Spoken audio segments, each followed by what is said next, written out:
Okay, hello everyone. Thanks for coming to our regular Tuesday night tactics. Tonight, the topic that I've chosen is what do you do before the starting signal?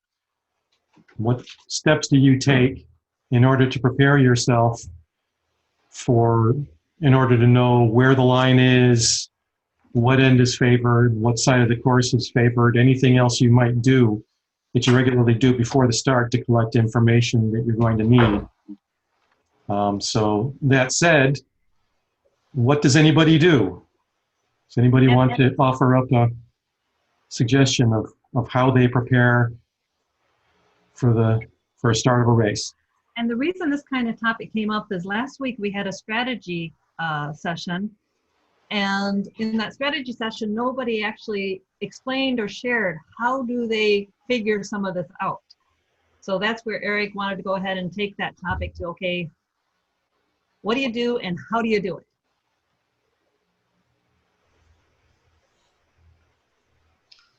All right. What was the first question again? You threw like 3 or 4 of them at us. What do you do before a start in order to figure out things such as where the line is, what end of the line is favored, or what tack might be favored to the first mark, or anything else that you regularly do right shortly before a start in order to prepare to have a good start?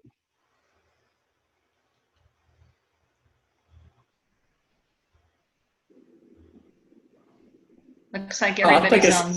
Go ahead. I was going to take a stab at it and say, I'll just always sail behind the start flag and line it up with the windward mark just to get an idea of which side of the course is favored. There may be better ways to do that. That's what I always try to do. So for those who are on the call, many of you sail behind the signal boat and actually sight the flag up to the windward mark? Go ahead and make a yes if you do that. We've got 2 yeses out there. Where's the yes, no button? Yeah, where is Under it? the participants. We've got 2 no's. Okay. We got others trying to. I'm just going to give a thumbs up. I don't know where the button is. Thumbs up. Click participants, and then Or click on chat. If you click on chat, you'll get the participants and the chat window, and you will see the yes and no buttons as well. We're getting a few greens there. And basically, if the flag is pointing to the left of the weather mark, what does that mean? Port's favored. Is it a starboard favored course or a port favored course? Port. Port. So Eric's got a diagram set up. He's got the signal boat right below the weather mark, directly downwind of the weather mark. And if the flag is pointing to the left of the mark. Well, look at the wind here. If the wind is blowing straight down from the weather mark to the race committee boat, then you'll see the flags pointing straight at the mark. And in that case, both tacks would be the same. If the wind, however, shifts to the right, then the flags will be flying in line with the wind. So if you sight behind the flags and you see they're pointing to the right of the windward mark, then the course is starboard tack favored. You'll be able to sail a much closer tack to the windward mark. If, on the other hand, the wind is blowing the opposite way, and the flags will be pointing to the left of the windward mark, and the course will be port tack favored. This is a novice question, but does that mean that the pin end is favored in the last example? Not necessarily. Which side of the course is favored does not necessarily coincide with which end of the line is favored. In my opinion, anyway. So we have 11 who say that they sight the flag from the signal boat. Do you do that nearly every race, and do you do it multiple times before the start signal? So you can, I'm going to clear all and see what we get. Of course, the right answer is you do it a couple of times and you do it for every race, right? And on our lake sailing, it changes a lot before the starting sequence. There'll be a lot of times that we are going to be setting up for a starboard tack based on the flag, and then a minute and a half before the start gun, it changes and we might change our tactic or our strategy. I'm not sure what it's called. Okay, so citing the flags is one way to help determine whether the course is starboard favored or port favored. Does anybody have a different way of doing that?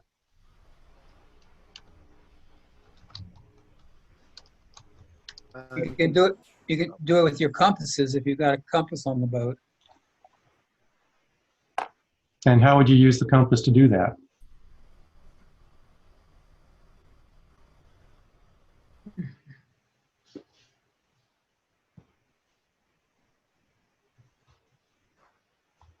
Well, wouldn't that depend on whether or not the race committee's posted the coordinate or the wind reading?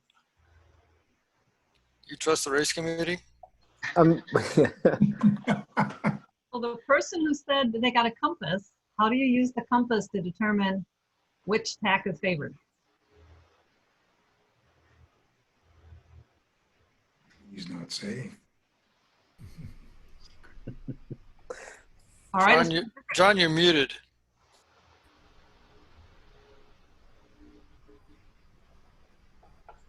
Let's try a different question. How many do you have compasses on your boat? John's got one. And now he's unmuted. Go ahead, John. No, I didn't say use the compass on the boat. That wasn't me. True. That was somebody else. Hey, Meg. Okay, how many people shoot the wind,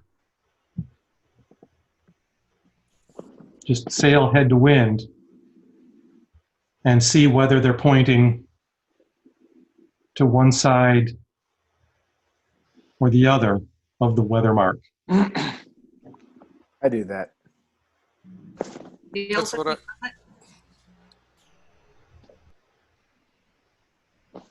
That's another easy way to do the same thing.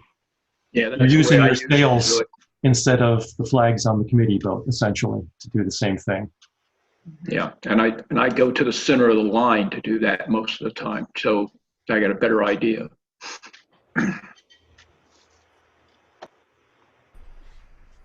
So that looks like a pretty good course. The first diagram you had that the windward mark was just straight above the RC. Is it the race committee's sort of obligation to try to have the windward mark in the center of the line? Well, this diagram I have on my table is not to scale, Right. hopefully. In practice, usually the line is short enough and the weather mark is far enough away that the number of degrees difference between this and this is negligible. Okay. Would everybody agree with that? Dave Dellenbaugh has a series of comments about where he actually graphs it out. Assuming that the wind is steady, it really doesn't matter. It's got the same amount of tacks and same distance if the weather mark is offset a little bit or not. And lake sailing like we do, it really doesn't make a whole lot of difference. It's good to have it close, but as long as you can have to tack a few times to get there, you're good. And Predicated on the wind being steady. I like to set the signal boat below the leeward mark so that I can get some decent pictures from the signal boat. And if the leeward mark's supposed to be downwind of the weather mark, that would mean that I'm set below the weather mark as well. But maybe just a little bit off in case there's a spinnaker boat that needs a little extra time to take care of some equipment issues. when I'm race committee, I usually try to set the leeward mark mid-line and the weather mark to windward of the leeward mark. If there's a gate, then either midline or maybe perhaps a little closer to the committee boat. But again, hopefully the proportion of this distance to this distance is such that it doesn't really matter whether you're taking the reading from the middle of the line or from the end of the line. It's going to be a fraction of a degree, and that's something that we can't tell the difference out on the water, even with a compass. So generally, my thoughts toward the middle of the line gives me a little more. It's a little bit easier to sight a beam. Which way is my boat pointing? Toward the pin or toward the boat, which will tell me the favored side. Another thing I'll do is run the line, and if I notice that, again, this is subtle. It's not real scientific. If I'm more of a reach on one tack and more of a close haul on the other tack, then the reachy tack is the one that's favored, because I can point higher on that tack. Of course, again, wind will shift.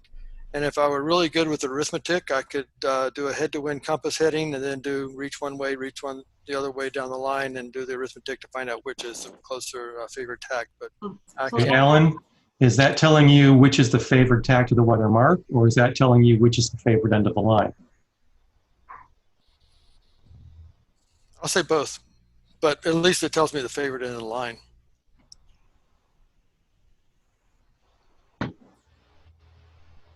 I'll go with favored end of the line. Because if the, let me switch back to the screen.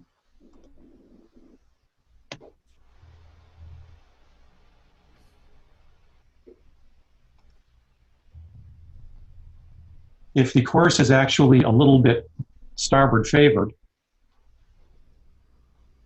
but the line is square to the wind, then when you reach back and forth, it's going to be the same either way.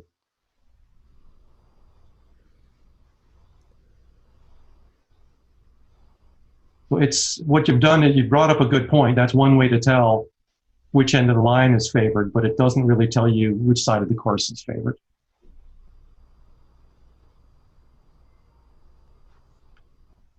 And if you do use a compass,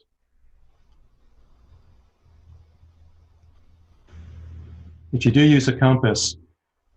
can shoot head to wind and take a compass reading.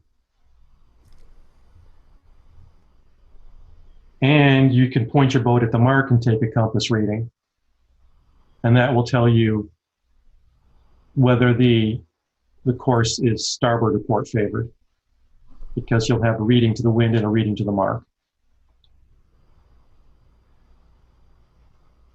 So essentially, it's the same thing as shooting with your sail and looking, except you're using your compass instead of your eyes.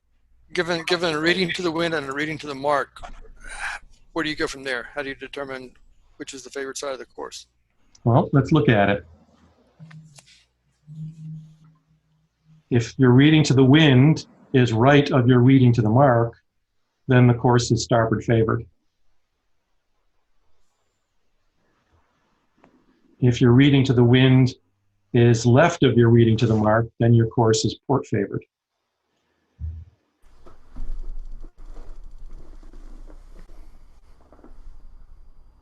Anybody have any other techniques for determining which side of the course is currently favored? Why are you calling it the side of the course? Because that's where you take that tack to, rather than saying this tack is favored? Okay, you're right, Cyrus. I was being unclear in the terminology. And not side of the course, but favored tack. Yeah, and given the fact that you're going to use both tacks, I would say your start doesn't necessarily matter as long as you get clean air. But I'm not very good at that either. Okay, so what is the benefit of sailing on the favored tack? Anybody? You sail a shorter course. Less tacking. Okay, what Alan said earlier and what Cyrus is saying is if the wind doesn't change, if it's steady the whole time, then it doesn't matter which tack you sail first. Because you're always going to have to tack up the course. And it doesn't matter whether you are starting on one tack or the other. You're still going to have to sail the same distance in each direction.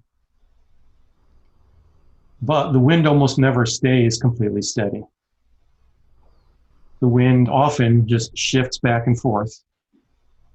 And back and forth and back and forth. Sometimes on a regular period, and sometimes just stays one way for a while and then shifts, and then some random time shifts back. But if you have wind that's going back and forth, whether it's just shifting or a true oscillating wind, if you sail on the lifted tack, and then the wind shifts, and you tack and sail on the lifted tack again, you've sailed a much shorter course than somebody who has sailed the unfavored tack first, and then the wind shifts and he tacks and sails the unfavored course again. So in wind that's shifting back and forth, generally the best strategy is to try to stay on the lifted tack. Try to stay near the center of the course to manage your risk. Don't sail off into the corner, because if you sail off into the corner and get a bad shift, you're stuck. You can't tack and take advantage of the shift. You have to sail the unfavored tack back out into the course. That make sense? So to get back to your original question, Eric, of how do I determine where I start on the starting line, the time that I have ahead of time, sailing upwind, sailing back and forth around the starting area, if I'm not first start watching other fleets, see if I can determine or get a sense of how the wind is shifting and anticipate, which way is it going to be blowing at the start, and decide whether I want to start at the boat, at the pin, or perhaps even at the middle. So it's all of that, and it's kind of a very almost intuitive sense, and maybe some scientific sense and lots of experience that kind of all fall into and roll into that. And if I'm at a lake that I know, it's easier than in a venue that I'm less familiar with. And you roll some chicken bones and pray to the wind gods? Yeah, exactly.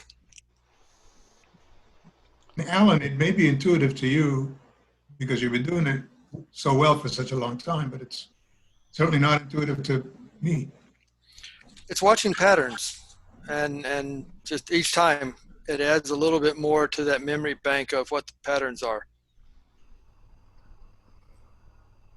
And much like they say in the financial I community. got a tip.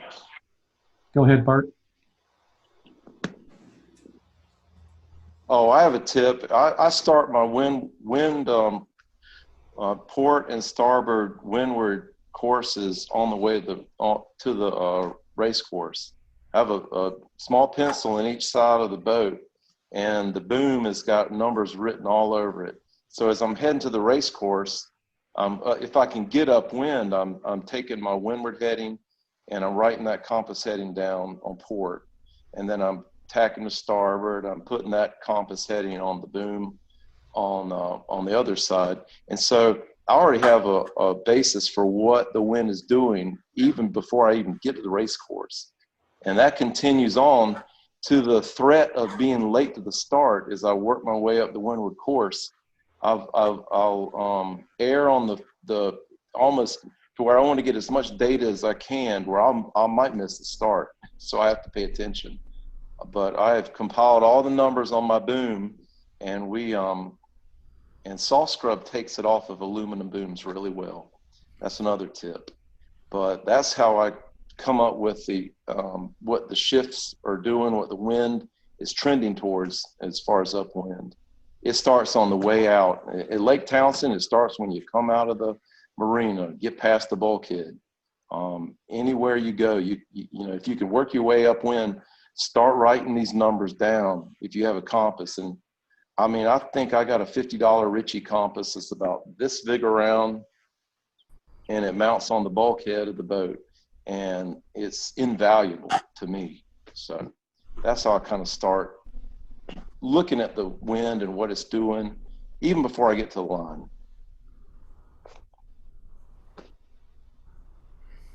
Okay, thanks, Bart. That's really good. You definitely, all the way out to the course, you want to be paying attention to the wind and seeing what it's doing. Because especially if you can spot a trend that it's oscillating on a certain time period, then even if everybody else is looking at what's there at the moment before the start, 5 minutes before, you may know that 1 minute or 2 minutes before the start, it's going to shift. And that's an incredibly useful piece of information to have. But like they say in the financial community, past performance is not a guarantee of future results. Generally, your best indicator of what the wind is going to do is what has it been doing recently. So knowing what's been going on for the 15, 20, 30, 40 minutes beforehand is very good. And knowing what it's doing 5 minutes before the start is really necessary in order to set up properly for a good start. So we've covered a few good ways of figuring out what currently is the favored tack, and a couple of ways of figuring out which end of the line is favored. Does anybody have a different way of figuring out which end of the line is favored?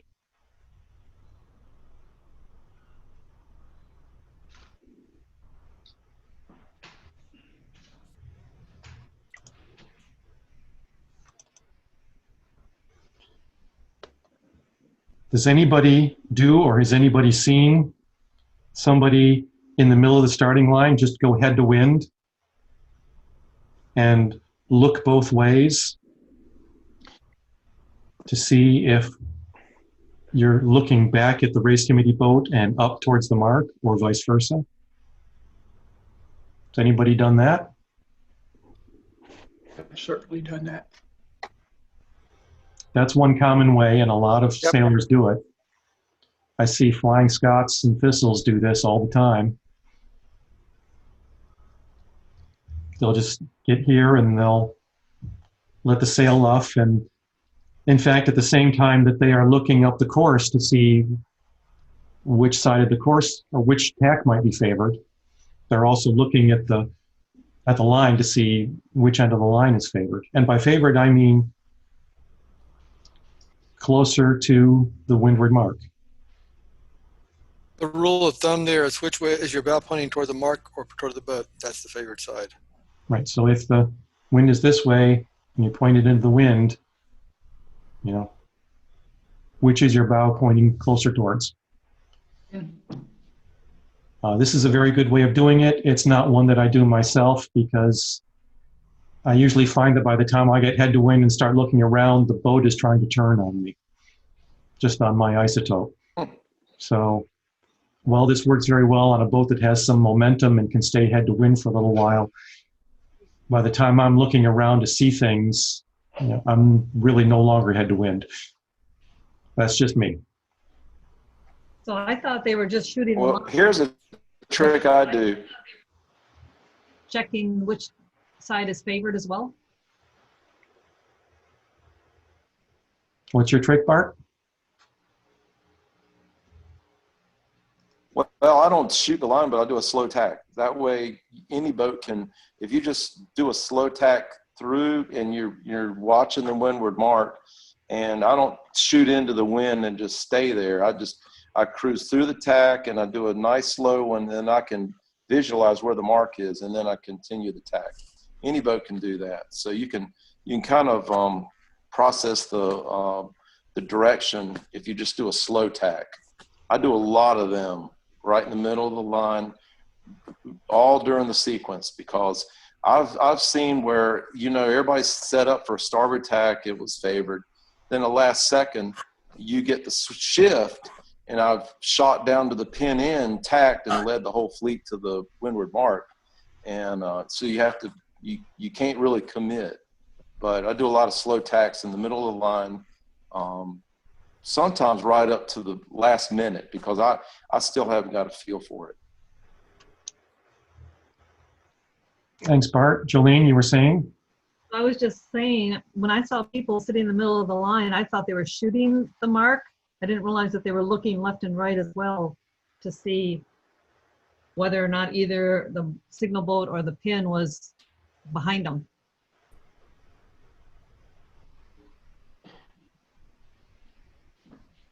So I did not realize that was taking place. Down. We never do that. Any other techniques that people might have for determining which end of the line is favored? Follow Alan Taylor. Yeah, that one's the one I use most often. Is go head to wind a time or two toward the middle of the line, and most boats that I sail have something that runs a beam that I can kind of use to help gauge sight along, the thwart, the seat, cross arm for the amas on the weather, something that lets you know, okay, there's right, left, which way is the bow pointing when I'm head to wind. And Alan, have you noticed the race committee tends to favor setting the pin a little bit to weather? If I'm race committee, I try to do that. Of course, lake sailing, shifty winds is tough, but yeah, the advantage of that is to try to spread the boats out some so you don't get the big crowd at the committee boat. So just for the sailors, race committee is trying to favor the pin about 5 degrees. Well, I think that depends on the fleet and what the fleet's habits are. Most fleets, if the line is perfectly square, let me share my screen again. I am talking club level mixed fleet racing, Eric. Most fleets, if your line is perfectly square, because the fleets have a preference to start on starboard tack and a preference to try to win the committee boat end, if you set it up even, the boats will still crowd the starboard end.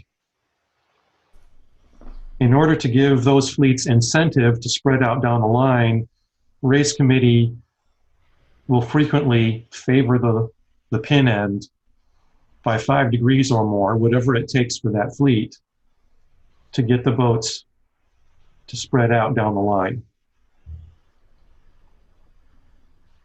Now, there are some fleets like the Ice fleet where if you bias the pin more than 5 degrees,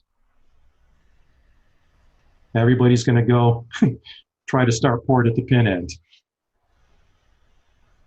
So whether or not you favor it and by how much, it's not really you make it 5 degrees pin end favored. Race committee sets it to wherever it needs to be in order to get the fleet to spread out down the line.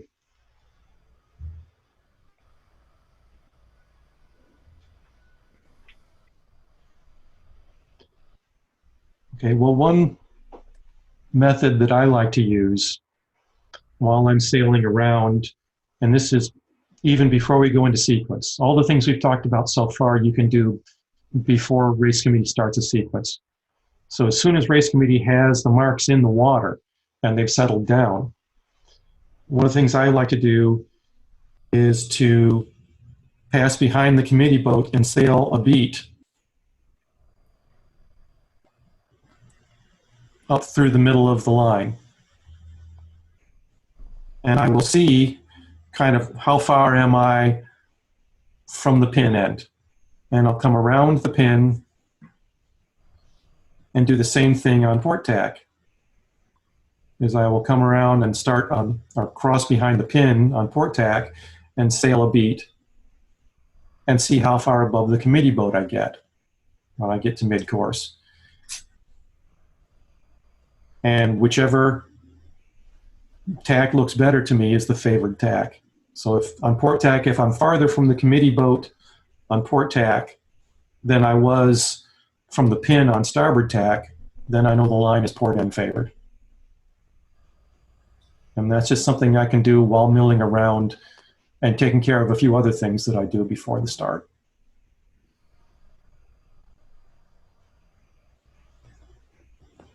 That's pretty much all the ways I know of to determine which end of the line is favored and which tack is currently favored. Did I miss any? Does anybody have any different ways? I use the pontoon boat or the committee boat because they sway a little slower than the little ships that don't really matter. And I also let, especially within 5 minutes, everybody else do the work for me. So there's some guy's going to shoot the wind.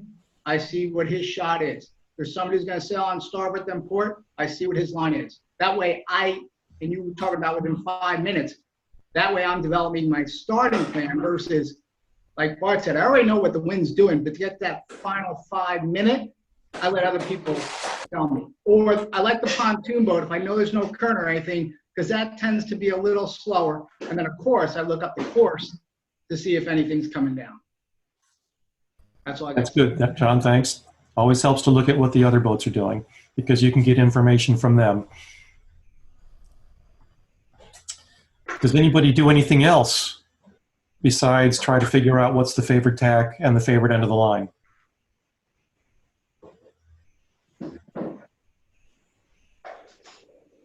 Does anybody do anything to try to help them know exactly where the line is? So yeah, I was going to come in on that, Eric. So when we had the Lightning Fleet, Ed Michaels used to just drum into our heads about sighting a shore reference point. So you go outside the line and kind of line up the pin and the mark or the flag on the signal boat and an object on shore. In theory, an object on shore, and so that anytime you're on the line, you can line up the flag and that object on floor and know whether you're above or behind the thing. Now, that's a theoretically great concept. The reality is all the trees look the same to me along the shores of the lakes we sail on. And to that, once everybody else is on the line, you can't see your transit anyway.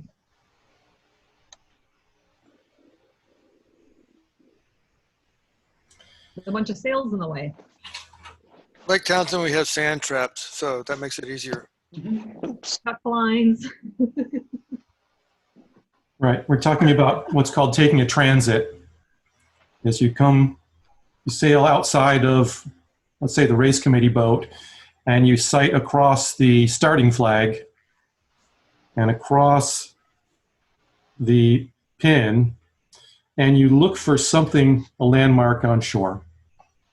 Whether it's a tall tree or a break in the trees or a place where the golf course comes down to the shore or a little beachy spot, or on Lake Waccamaw, I like to look for a distinctive house, maybe one that's red or has a particularly striking roof. Anything that you can identify on shore that lines up with the starting line. Couldn't you also Then, even when you're in the middle of the line, you can sight across the pin over to shore and see if that line is above or below your landmark. And this is especially useful if lines are really long. Because what happens in really long starting lines?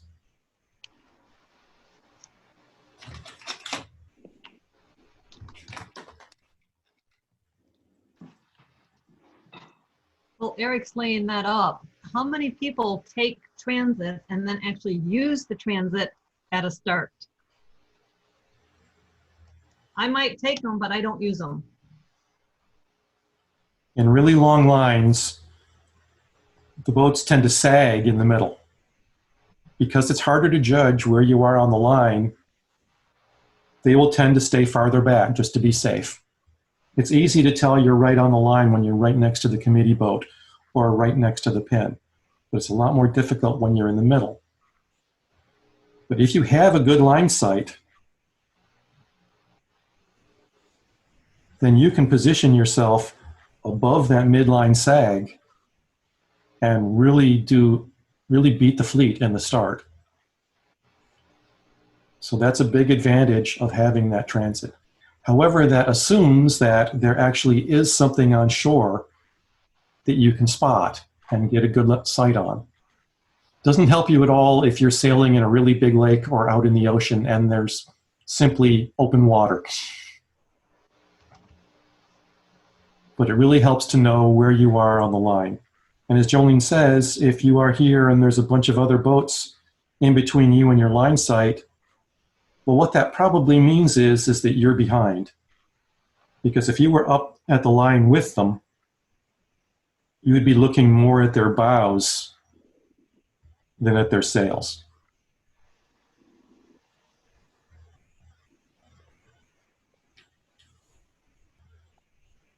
So, getting a line sight from outside of the race committee boat can be a very useful piece of information to have. Does anybody take any other transits? I was gonna say, can't you like tack up, like going to beat up the course and see roughly where the correct or the best course is, and kind of line up a line of sight with something off your bow if you're going up the course, like if you're shooting upwind a couple of times before the start? And what would that tell you? Well, it could tell you if the wind is shifted, if you're suddenly your telltales are flowing right and you're 10 degrees to starboard of that object that you've sighted up course, right? I mean, it could give you information about. Well, that's kind of something along the lines of what Bart was saying earlier, isn't it? Correct me if I'm wrong, but what I'm hearing is you're saying, you know, you're just sailing up the course and tacking a few times, and you're seeing if you're getting into a wind shift. Right. Well, exactly. But you were saying you can take a line of sight off the line to see where the starting line is. I was saying you could also do it on your course if you know roughly which direction. Certainly while you're sailing. Certainly while you're sailing, and you have a shoreline you can look at. You know, if you're following the wind and the wind shifts, and then suddenly you see where you're heading is changing, you're no longer pointing at the same tree, you're either pointing above that tree or below that tree, that's a really good indication of whether you're getting lifted or headed. And that's certainly something I definitely do while sailing the course. But I like to get a transit across the race committee boat and the pin to shore. And sometimes I also like to go to the other side and take a transit back the other direction. Are you showing something, Eric? Oh, I forgot to share my screen. Let me do that. So in addition to taking a transit looking across the signal boat to the pin, if I have time, I like to get a transit from the pin looking back at the signal boat. And this helps, one, in the case where you get a bunch of boats here, some who may be over early who are obscuring your view of the pin, you can turn around and look back at the race committee boat and get your other transit. That's one possible use of that. The other is, especially if I think I might want to start on port tack, then I'm sailing this way and I'm looking at the race committee boat anyway. So I have the opposite transit. I don't always go get this transit. Usually I only worry about it if I think there's a good chance I'll start on port tack, but sometimes it comes in handy. I will sometimes take a transit off the stern of the committee boat, which I kind of call a safety transit. That maybe not quite that, but 5-10 degrees, so that as I'm getting close, especially if there are other boats there, I can still look at the mark and that I'm getting close.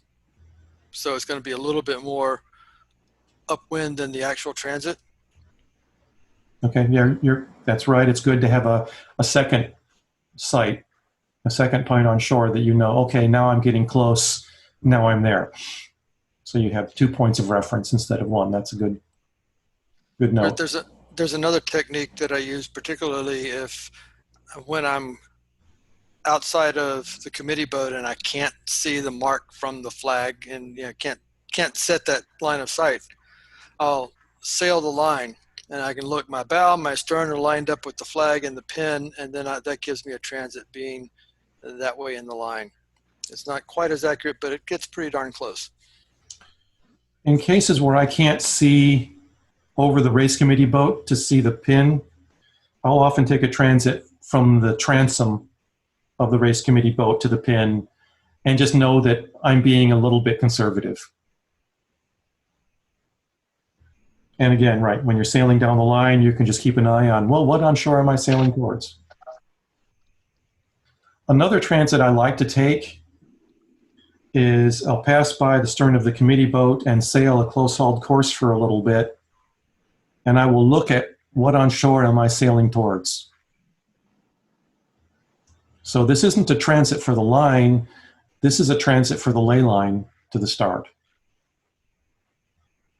So once I have that object on shore in sight, I know that if I'm back here, sailing towards the race committee boat, that I am close hauled and I'm going to just make the race committee boat and go.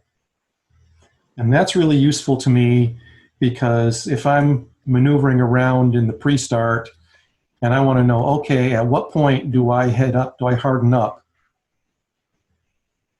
And know that I can cut off anybody who's trying to barge.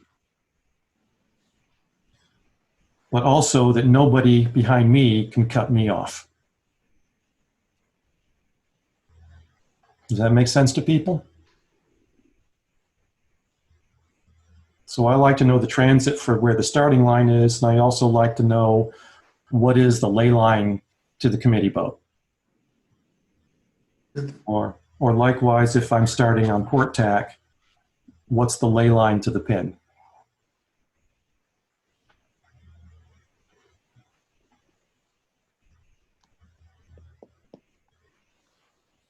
Anything else that people do before the start? Besides actually line up and get in position or where they want to be? I presume one thing we do is we check out our equipment, make sure it's all rigged properly and going to do what it's supposed to do.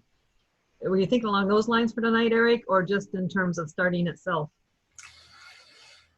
Well, that was a big message from Jim Heffernan last time. Was part of his strategy was to make sure that everything on his boat was rigged and tuned properly. You know, either before getting on the water or as they're sailing out or sailing around before the racing even begins. But tonight I'm thinking more, you know, what do you do before the first start or after the first race finishes before the next start? Check to see how many laps we're doing or what course we're sailing. If it changes. Yes. The course board. Yeah. Check the course board.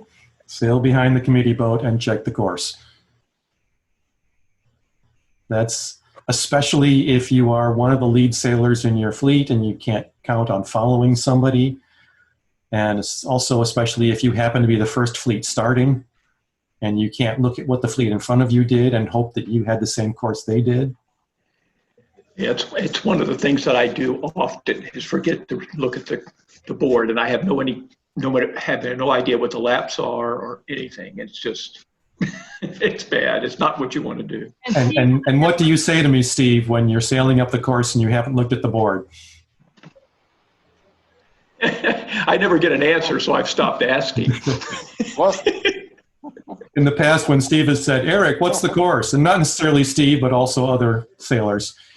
My typical response is, follow me and I'll show you. Yes, pretty much. And Steve doesn't have crew that he can rely on to check the course board for him. No. Okay, there's one other. I am trying to come up with a way to fix that. I'm trying to design a set of flags to use for the course board that's visible from both sides. So you don't have to look at it as you're running up towards the committee boat amongst all the other boats to start.